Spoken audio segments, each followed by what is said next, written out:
கடமை, ராஜா ராணியுடைய கடமை. அப்படிப்பட்ட ராணியே ஆபத்தன்னா சொல்ல என்று உரைக்கின்றாயே, இதற்கு முன்னாடி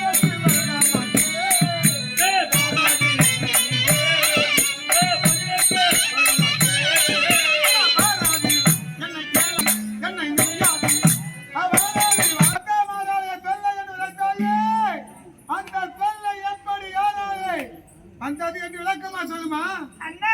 சொல்லுமா. மணிமணியை சுட்டி வைத்தீர்கள் உன் மத்திரமார்களுக்கு உண்மைதானே. சுகபாத்தோடு ஆண்டு வந்தார்கள் இதுவரையிலும். நேற்று மூத்தவர் புறப்பாட்டாரால் நாட்டை சுற்றி பார்த்தேன். சண்டனத்திலே நாட்டு மக்கள் அண்ணவரை பார்த்து அண்ணனை கொண்டு அரசாடுகிறார், தந்தையை கொண்டு தனியாடுகிறார், பெண்கள் அனைவரும் அமங்கிலே காட்சி அளிக்கிறார்கள்.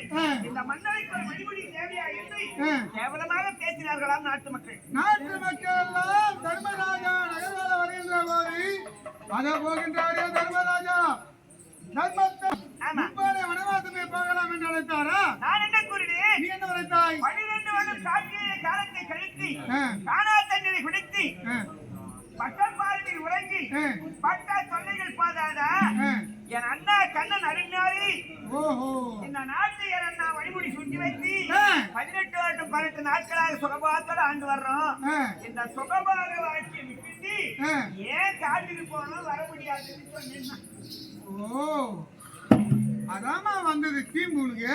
என்னங்க எதிரே போகக்கூடிய சண்டைய வாயப்படி வரைக்கும் வீட்டுல வர கையாகி போச்சு.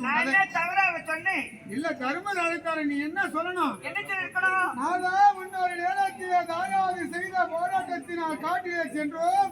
எவ்வளவோ கஷ்டப்பட்டோம், எவ்வளவோ கொடுமை வைத்தோம், எவ்வளவோ சுற்றுலாத்தோம். இருக்கும் இடம் இல்லாமல், உண்ண உணவு இல்லாமல், உடுத்த ஆடை இல்லாமல், அறுத்து தரம் இல்லாமல் அப்படியெல்லாம் பாடுபட்டு கடந்து முடிந்து நாட்டிலே நல்ல முடிவோடு வாழ்ந்து வருகிறோம். நமக்கு என்ன குறை இருக்கிறது? நாம் வனவாசம் போக வேண்டாம், நாட்டிலே வாழலாம் என்று சொல்லியிருந்தா பரவாயில்ல. கட்டத்தை அனுபவித்த போது நீங்கள் தானே இருந்து விட வேண்டிய எங்களுக்கு பாதுகாத்து எங்களை நல்லபடியோடு வாழ வைக்கீங்க. அதான்மா வந்து ஒரு தீம்பு. நானே சொன்னேன், அப்போ நான் மணிமூடி சூட்டி வைக்கணும் மத்தாமா இருக்கு. அதுல இருந்து நான் ஆகாத ஆள்காரனா போட்டேன். நான் விரோதியா போட்டேன், எதிராளியா போட்டேன். அப்படிப்பட்டவனை நீ உயர்த்தி பேசினா கோபம் வராது. கோபம் வருமா வராதா? கோபம் வரத்தான் செய்யும். அதனால கோபம் வந்துக்கணுமே. கோபம் வந்த என்ன சொன்னாரு? என்னை பிடித்தார், அழித்தார், நாட்டை வாங்கி கொடுத்தார். என் தம்பிமார்கள் யுத்தம் செய்து நாட்டை பெற்றார்கள். அண்ணன் இடையேன்னு சொன்னார். கருமனா என்னையா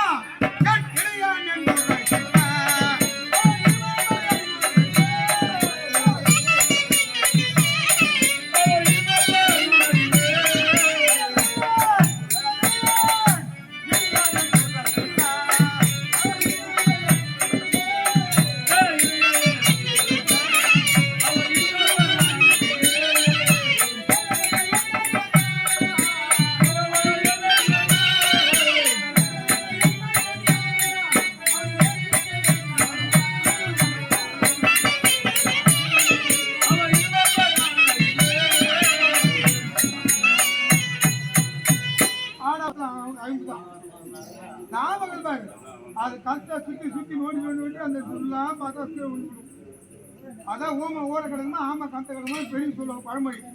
அப்படிப்பட்டவன் அந்த தருமை ஊமையாட்ட இருப்பான். ஒண்ணு தெரியாது அப்பா மாதிரி 2ஆம் கட்டம் மாதிரி. அப்படிப்பட்டவன் என்னை இடையே சொல்லிட்டானா? நான் செய்த நங்கத்திலே மற்ற தேசத்தை ஆளக்கூடிய சல்லிய மகாராஜன் துரியாரிட சேனாதிபதி நாட்டை கைப்பற்றி ஆளாம் என்று சகுனி சூழ்ச்சினாலே துரியாரிட சேனாதிபதி பெற்று வந்தான் அந்த ஜல்லியன். இந்த விஷயம் தெரியாது. யாரு வெறுமருக்கு குருஜாத்தை அழுத்து மனம் வேடிக்கை பார்க்கலான்னு சும்மா அமர வைத்திருந்தேன். இவர் ஏதோ சாப்பாடு பண்றாங்க அமர்ந்திருக்காரு.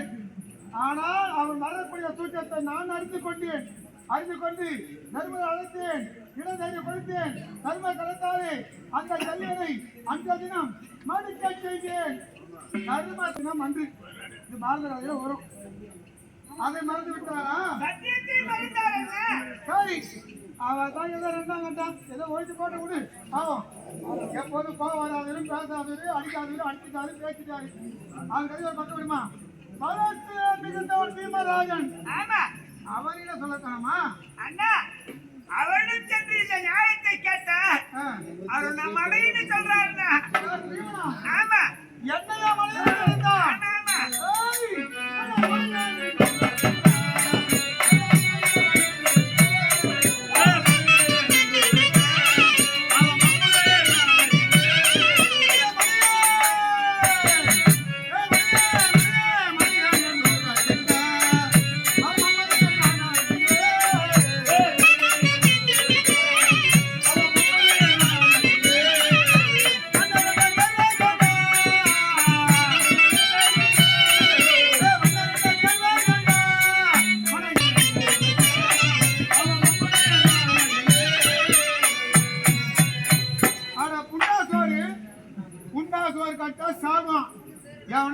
ஒழிப்பான். இதான் தெரியும் பீமனுக்கு. நன்மைக்குமே தெரியாது. அவனுக்கு தேவை அதாவது சாப்பாடு. அவனா ஏது லாட்டாலும் பிடிச்சி ஒழிப்பான். அத கோபத்தில் மிகுந்தவன் ஆத்திரத்தில் மிகுந்தவன் தெரியுங்க சொல்லுவாங்க. ஆத்திரக்காரங்க புத்தி மட்டும் யார் ஒருத்தர் கோபப்படுறாங்களோ ஆத்திரப்படுறாங்களோ அது அந்த நேரத்தில் பேசக்கூடிய வார்த்தையும் சரி செய்யக்கூடிய செயல் சரி தவறாதான் தெரியும். அப்படி ஆத்திரக்காரனுக்கு புத்தி மட்டும் என்று சம்மதியா இருக்கக்கூடியவன் பீமன். அவனையும் ஒரு நேரத்தை காப்பாத்திருக்கேன். சரி அதை விடுவா. முக்கியமான ஆள் இருக்கான். துருவதேகத்திலே வீரமாக எழுந்து வெள்ளை வளைத்து மாலை இட்டானே உன்ன என் மச்சான் அர்ஜுன் சொல்லுவா. என்னம்மா அப்படி சொல்லிட்டா? ஏமா என் மச்சாமா அங்க புருஷமா நல்லதை எடுத்துரைத்து என் அண்ணாவார் உங்களுக்கு கிடைத்த வாழ்க்கைக்கு நல்ல முறையோடு வாழ்கிறீர்களே, இது உங்களுக்கு எல்லாம் பெருமையாக தேவையான்னு கேட்டேன். அதுக்கு அவன் என்ன சொன்னா? தெரியுமா?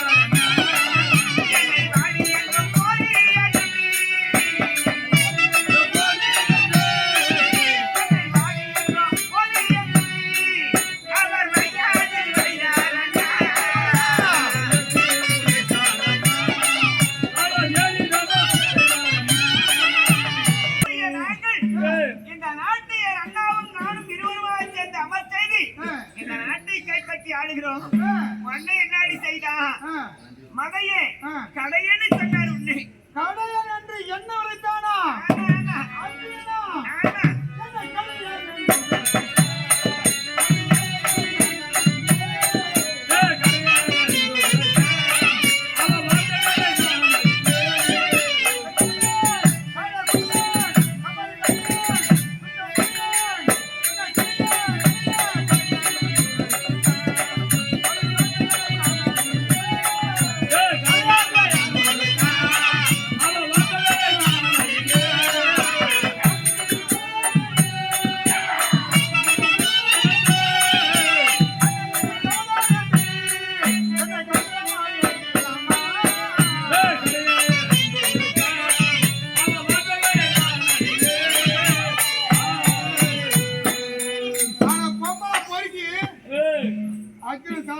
பொம்பளை பொறுக்கி அதான் பஞ்ச பாண்டவர்ல நடைபெறவங்க 9 முன்னாடி 16 ரதம் விட வேண்டும், வீழ்ச்சாத வாங்க வேண்டும், கண்ணனை கொல்ல வேண்டும், வெற்றி பெற வேண்டும். ஆமா என்று உரைத்தான். சரி என்று ஒப்புக்கொண்டு ரதம் விடுத்தேன். வீழ்ச்சாத்த சென்றோம். கண்ணன் அர்ஜுனும் கொல்லத்தை செய்தார். அவன் கலத்தியவில்லை, நாக கழுவி விட்டான். ஏன்னா நாகப்பாம்பு அவனுக்கு ஒரு கலைதான். அந்த நாகப்பாம்பு வரக்கூடிய அறிகுறியை பார்த்தால் அர்ஜுன சிரத்தை கொள்ளும் போது தெரிகிறது. அர்ஜுன சிர போய்விட்டால் என் தங்கை மாறி எல்லாம் விதை குணத்தை தவிப்பார்களே, அதை நான் பார்க்கலாமா அப்பா என்று அர்ஜுனை காப்பாற்ற வேண்டும் என்று அந்த நேரத்தில் அந்த நாகபானம் வரக்கூடிய நேரத்தில் சூட்டத்தினால் என் வலது பாக பெரிய விரலாலே ரதத்தை 11 பூமியில் அப்படியே ஆயிட்டேன். அப்படியே பூமியில் ஆய்ந்து போச்சு. விட்டாம்பார் அந்த நாகப்பாம்பு அர்ஜுன சிரத்தையா கொண்டு போச்சு. இல்ல அவன் சிகரத்தை மட்டும் கொண்டு போச்சு. அதுல பிறகு இவன் பானை விட்டா அவன் மார்மி தைத்தது. அத பிறகு அவன் ஆவி போனது. அதை மறந்து விட்டானா? அனைத்தையும் மறந்தார். சரி, அப்படி மறந்து போனாலும் போட்டோம். அது பிறகு என்னமாச்சு, என்ன செய்த? அண்ணா கையிலாலே ஆணி உடைத்து என்னை அடித்து உன்னை துன்புறுத்தினார்கள். உன்னைக்காக நான் ஓடி வந்தேனே. என்னமா சொன்னா? கண்ணா கண்ணா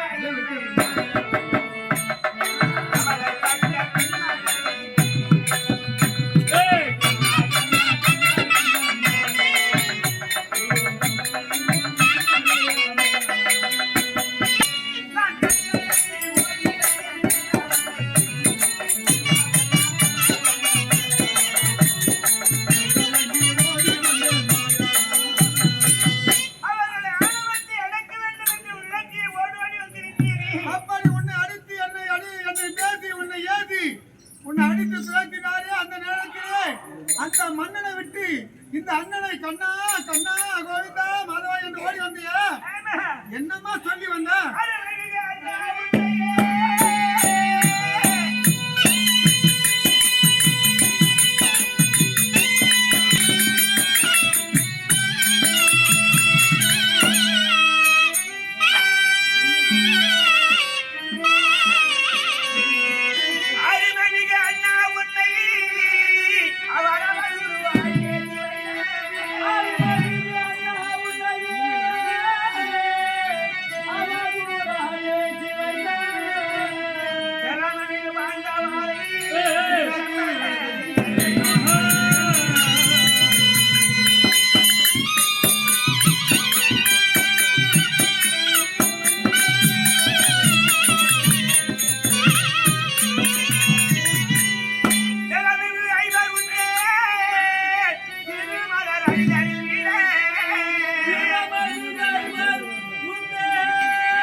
அண்ணன் கோபால கண்ணன் பாதத்தில் விட செய்வேன் என்று பாஞ்சாலி சபத செய்து சத்தி விட்டு வந்தியா? இன்னும் சபதம்னா சாதாரண போச்சாமா? ஏனென்றா அவள் ஆணவத்தை அடக்க வேண்டும் என்றால் உங்களால் தான் முடியும். அதனால் தான் நான் திறமையோடு சத்தியத்தை செய்து வந்திருக்கேன். திருப்பிள்ளை பயமறியாது என்று ஒரு எழுதி இருக்க. அதுதான் நம்ம என்ன செய்யறோம், என்ன தெரியாது. அதற்கு சம்மதியா இருக்கிறது நீ செய்து வந்த சபதம். நான் செய்ய தவறு இருக்கிறது. முன்னொரு நேரத்திலே துச்சாசனன் வச்சிர கலந்த போது பீமன் அர்ஜுனன் நகுல சகாதேவன் நீ ஒன்று ஐவர சபதம் செய்திருக்கிற. அந்த சபதத்தை முடிக்க எவ்வளவு பாடுபட்டிருப்பேன், எவ்வளவு கஷ்டப்பட்டிருப்பேன். அப்படியெல்லாம் பாடுபட்டு சபதத்தை முடித்து துரிய குற்றத்தை முடித்து பாரத போல முடித்து 10 நாள் ராஜாவுக்கு வட்ட சுட்டி வச்சியா இதுவரையிலும் பெருமையோடு குறை இல்லாமல் நலமோடு வாழ்ந்து வராங்க. அதே முடிச்சீங்க. ஆனா இந்த நேரம் அந்த 5 பேரும் என் பாதத்தில் விழும்படியாக சபதம் செய்து வந்தாய் பாஞ்சாலி. ஆமா. சரி, எப்போது அண்ணாவை நம்பி சபதம் செய்தோமானால் அண்ணா முடித்து வைப்பார் என்றுதானே நம்பிக்கையோடு செய்து வந்தாய். உண்மைதான் என்ன? நம்பினால் கிடையவில்லை. 4 மலை தீர்ப்பு என்று உரைப்பார்கள் பெரியவர்கள். எப்போது இந்த அண்ணாவுக்கு பெருமை சேர்த்து அண்ணாவை நம்பி சபதம் செய்தாயோ உன்னுடைய பெருமை அவருக்கு தெரிய வேண்டும். உனக்காக இங்கே அண்ணன் நீ என்ன செய்ய போறே? என்ன சபதம் தெரியுமா?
அந்த வஞ்சகமானவன் என்றைக்கா இருந்தாலும் ஒரு நாள் உன் பாதத்தில் விழ செய்வேன். அண்ணா அண்ணா அண்ணா இதுவே உனக்காக இந்த அண்ணன் கோபால கண்ணன் எடுத்த சபதம் சத்தியம்.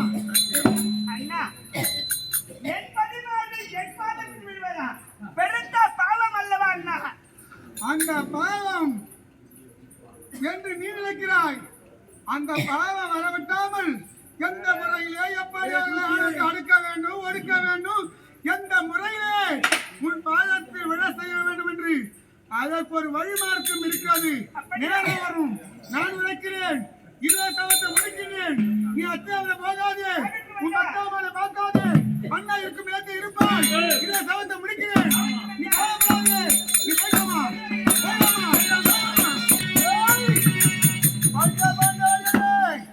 செய்த நன்றியை நன்மையை மறந்து என்னையா இளையன் மலையன் கடையன் காடியா குடியா